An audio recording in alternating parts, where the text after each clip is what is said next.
Isabaw mo sa kanin ang ihi ng kambing. Sige, magsabunutan kayo dyan. Oh. Ano sa akin tumigil, sabi mo I like you pero I need a little more. Di ko matidinay na.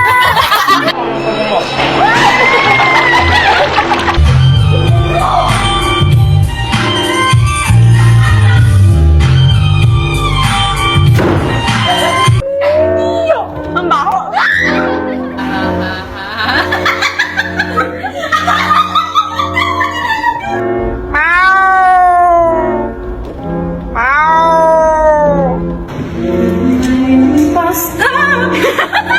Ito po yung nirap ni Ate Aya nung isang araw po. Hanggang ngayon buhay pa rin po siya.